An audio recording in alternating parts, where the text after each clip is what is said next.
rights of LGBT plus communities have come into sharp focus with strong sides for both sides of the campaign. Matthew in the Cube has more. Yes, Isabel, it's a topic that we've been discussing for many months now here in the Cube, the issue of LGBT rights in Poland, especially ahead of that election on June 28th. Well, the ruling Conservative Law and Justice Party in the country, they describe LGBT communities as an ideology and accuse them of being a threat to Polish Catholic family values. Just last week, we told you about how the incumbent president, Andrzej Duda, pledged and signed a family charter which would effectively ban the teaching of LGBT issues in public institutions. It was something that activists told us at Euronews they found disgusting and horrifying. And at the weekend, fresh controversial comments as President Duda, speaking in Lublin, he compared the LGBT rights movement as being worse than communism. This seemingly another push, another move to try and gain that right-wing support from within Poland. Now, President Duda, in response to criticism, has actually hit back at a number of news outlets, including the Associated Press, saying that his words have been taken out of context and that he does truly believe in equality and diversity.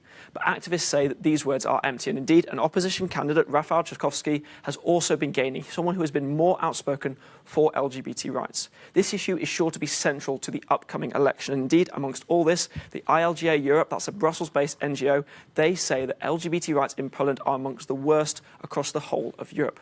Well, for more on this, we can now speak to a board member of ILGA Europe, who is also the executive director of the campaign against homophobia in Poland, Slava Melnik. Thank you very much for your time this evening. We really appreciate it. What was your first reaction to President Duda's latest comments? Well, good evening, Matthew. Thank you for having me today. Well, indeed, what we see in the past couple of weeks is the resurrection of the political scapegoating campaign that is being used by the ruling party, by Andrzej Duda again, as we have witnessed it before in the parliamentary election. The anti-LGBT rhetoric is a big backbone of this political campaign. So we definitely see the history, the very recent history repeating itself. And well, we have witnessed many horrible things that have happened due to what was said previously before the parliamentary elections. And now we are very fearful to what will be happening now with the movement after very bold and dangerous statements made by the president. So how divisive could this issue be ahead of that upcoming elections? Activists here have told us in the Cube that they feel under attack. What is the reality for people living in Poland? Well, the reality is that the most recent example I can think of is the happening that was the group of young activists were trying to do in front of the presidential palace here in Warsaw, where after the event has happened, the police officers were chasing after teenagers trying to get their data, trying to get the data and the phone contacts of their parents to notify them that they were participating in this dancing protest. But the fact is that even though if it were illegal, then why would not they disperse the demonstration while it was happening? Why it happened after the cameras of the news outlets have moved away?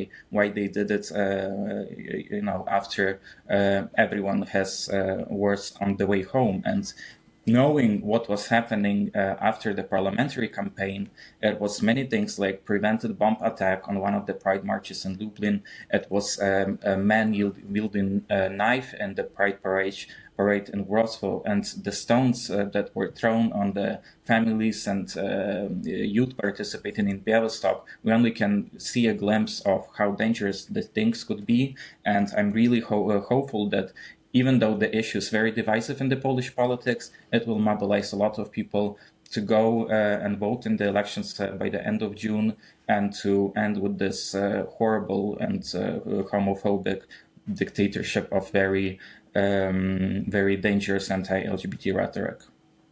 And very briefly, if you can, we've seen the European Union previously comment about this. What more action would you like to see?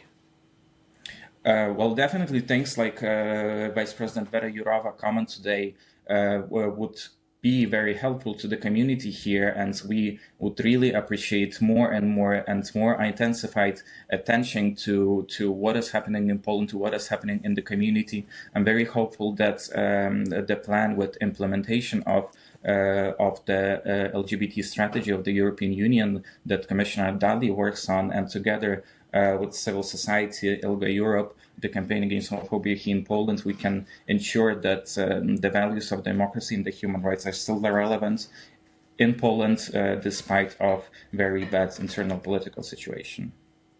Slava Melnik, thank you very much for speaking to us here on Euronews.